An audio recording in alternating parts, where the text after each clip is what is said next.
يا أيها الذين آمنوا توبوا إلى الله توبة نصوحا عسى ربكم أن يكفر عنكم سيئاتكم او ایمان والو خالص توبہ کر لو پھر امید لگا لو عسى امید لگا لو کون سی بات پر کہ ربکم من یکفر عنکم سیئاتکم کہ تمہارے گناہ اللہ تعالیٰ سب کو مٹا کے رکھ دے گا صرف گناہ بھی نہیں مٹائے گا بلکہ وَيُدْخِلَكُمْ جَنَّاتٍ تَجْرِي مِن تَحْتِهَا الْأَنْهَارُ میرا دنیا کے اندر وعدہ ہو گیا ہے کہ میں تمہیں جنت میں ضرور داخل بھی کروں گا مِن تَحْتِهَا الْأَنْهَارُ اونچی جنتیں ہیں نیچے نہری بھی بہتی ہیں اللہ جی لیکن مسئلہ یہ ہے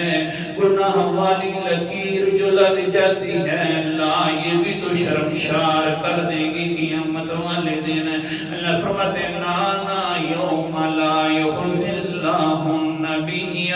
والذین آمنوا معه نہ کر اس طرح خیال بھی نہ کر میں ساری گناہوں والی لکیریں بھی مٹا دوں گا اس دن نہ نبی کے لیے اللہ تعالیٰ یہ شرمشاری والی بات کرے گا اور نہ ان لوگوں کے لیے جو اللہ کے نبی پر ایمان لے آئے ہیں لکیریں بھی معاف ہو جائیں گی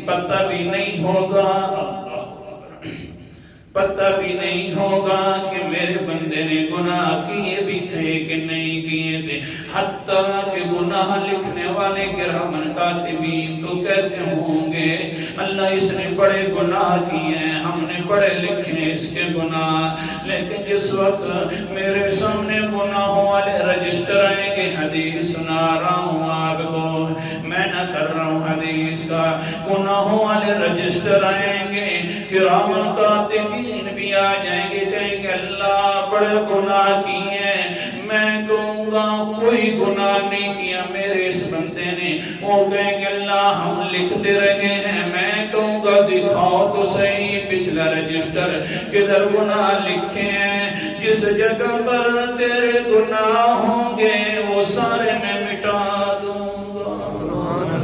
سارے پچھلے رجسٹر صاف نظر آئیں گے نہ لکیریں ہوئیں گی نہ کچھ ہوگا اور نہ یوں محسوس ہوگا کہ ادھر پنسل چلی تھی کیونکہ پنسل چل جائے تو وہاں پتہ چل جاتا ہے کہ پنسل کے نشان موجود ہیں میرا بن جا لکیریں بھی نہیں چھوڑوں گا گناہ بھی نہیں چھوڑوں گا اللہ